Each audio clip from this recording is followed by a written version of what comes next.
ಕನ್ನಡದ ನಂಬರ್ 1 ದಿನಪತ್ರಿಕೆ ವಿಜಯವಾಣಿಯಲ್ಲಿ ಪ್ರಕಟವಾಗಿರುವ ಈ ದಿನದ ಮಹತ್ವದ ಸುದ್ದಿಗಳನ್ನೊಮ್ಮೆ ನೋಡಿ ಬರೋಣ.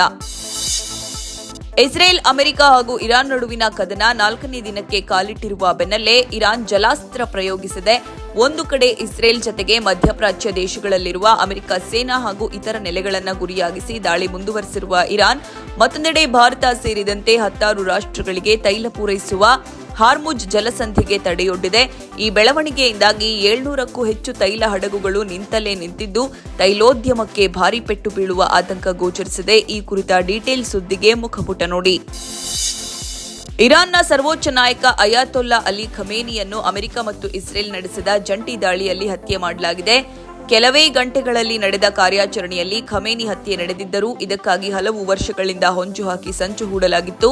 ಈ ಸಂಚು ಹೊಂಚಿನ ಭಾಗವಾಗಿ ಟೆಹರಾನ್ನ ಟ್ರಾಫಿಕ್ ಕ್ಯಾಮೆರಾಗಳನ್ನೂ ಹ್ಯಾಕ್ ಮಾಡಲಾಗಿತ್ತು ಎಂದು ವರದಿಯಾಗಿದೆ. ಈ ಸುದ್ದಿಗೆ ದೇಶ ವಿದೇಶ ಪುಟ ನೋಡಿ.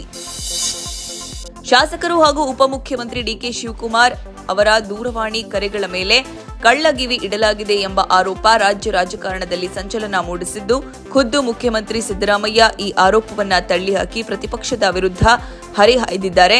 ಕೇಂದ್ರ ಸಚಿವ ಎಚ್.ಡಿ. ಕುಮಾರಸ್ವಾಮಿ, ವಿಧಾನಸಭೆ ವಿರೋಧ ಪಕ್ಷದ ನಾಯಕ ಆರ್. ಅಶೋಕ್ ಮಾಡಿದ್ದ ಈ ಕದ್ದಾಲಿಕೆ ಆರೋಪಕ್ಕೆ ಸಿದ್ದರಾಮಯ್ಯ ಪ್ರತಿಕ್ರಿಯೆ ನೀಡಿದ್ರು. ಆ ಬಳಿಕವೂ ಕುಮಾರಸ್ವಾಮಿ ಹಾಗೂ ಅಶೋಕ್ ಕಡೆಯಿಂದ ಮತ್ತೆ ವಾಗ್ಬಾಣ ನುಗ್ಗಿ ಬಂದಿವೆ.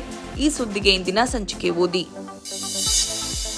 ಪೊಲೀಸ್ ಇಲಾಖೆಯಲ್ಲಿ ಒಂದು ವಲಯದಿಂದ ಇನ್ನೊಂದು ವಲಯಕ್ಕೆ ಅಥವಾ ಒಂದು ಜಿಲ್ಲೆಯಿಂದ ಇನ್ನೊಂದು ಜಿಲ್ಲೆಗೆ ವರ್ಗಾವಣೆ ಬಯಸುವವರು 7 ವರ್ಷದ ಸೇವಾ ಜ್ಯೇಷ್ಠತೆ ಬಿಟ್ಟುಕೊಡಬೇಕೆಂದು ರೂಪಿಸಲಾಗಿರುವ ನಿಯಮಾವಳಿ ವಿರುದ್ಧ ಪೊಲೀಸ್ ಸಬ್ ಇನ್ಸ್ಪೆಕ್ಟರ್ಗಳು ಸಿಡಿದೆದ್ದಿದ್ದಾರೆ. ಕರ್ನಾಟಕ ರಾಜ್ಯ ಪೊಲೀಸ್ ಇಲಾಖೆ ನಿಯಮ ತಿದ್ದುಪಡಿ ಕುರಿತು ಕರಡು ನಿಯಮಾವಳಿ ಸಿದ್ಧಪಡಿಸಿ ಸಲ್ಲಿಸುವಂತೆ ಸರ್ಕಾರವೇ ಸೂಚಿಸಿದ್ದರೂ ಪೊಲೀಸ್ ಇಲಾಖೆಯೇ ನಿರಾಸಕ್ತಿ ತೋರಿದೆ. ಈ ಸುದ್ದಿಗೆ ಮುಖಪುಟ ನೋಡಿ.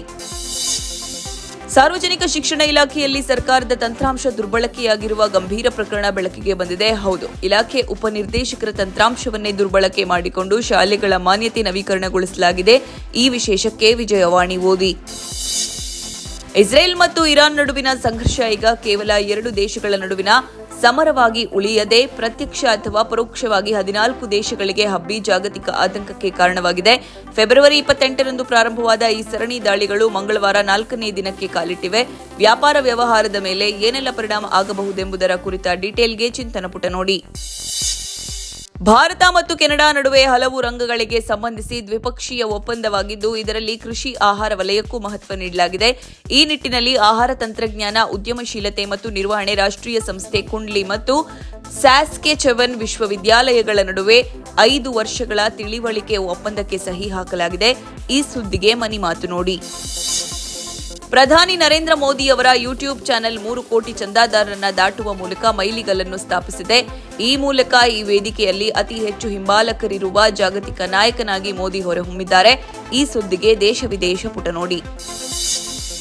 ರಾಜ್ಯದ ಆರ್ಥಿಕತೆಯು ಸದ್ಯ ಆಶಾವಾದ ಮತ್ತು ಆತಂಕಗಳೆರಡರ ನಡುವಿನ ಉಯ್ಯಾಲೆಯಲ್ಲಿ ತೇಲಾಡುತ್ತಿದೆ. ಆರ್ಥಿಕ ಚೇತರಿಕೆಯತ್ತ ಸಾಗುತ್ತಿದ್ದರೂ ಸುಸ್ಥಿರ ಬೆಳವಣಿಗೆಯ ತೀರವನ್ನು ತಲುಪಲು 10 ವಿತ್ತೀಯ ಸುಳಿಗಳನ್ನು ದಾಟಬೇಕಾದ ವಾತಾವರಣವಿದೆ. ಇದು ಸಿದ್ದರಾಮಯ್ಯ ಸರ್ಕಾರಕ್ಕೆ ಪ್ರಮುಖ ಸವಾಲಾಗಿ ನಿಂತಿದೆ. Budget count down. ಈ ಸುದ್ದಿಗೆ ಸಮಸ್ತ ಕರ್ನಾಟಕ ಪುಟ ನೋಡಿ. ಸತತ 2ನೇ ಬಾರಿ ಫೈನಲ್ಗೇರುವ ತವಕದಲ್ಲಿರುವ ದಕ್ಷಿಣ ಆಫ್ರಿಕಾ ಮತ್ತು 5 ವರ್ಷಗಳ ಬಳಿಕ ಮತ್ತೆ ಪ್ರಶಸ್ತಿ ಸನಿಹ ತಲುಪುವ ಹಂಬಲದಲ್ಲಿರುವ ನ್ಯೂಜಿಲೆಂಡ್ ತಂಡಗಳು ಟಿ20 ವಿಶ್ವಕಪ್ 10ನೇ ಆವೃತ್ತಿಯಲ್ಲಿ ಬುಧವಾರ ಮುಖಾಮುಖಿಯಾಗಲಿವೆ.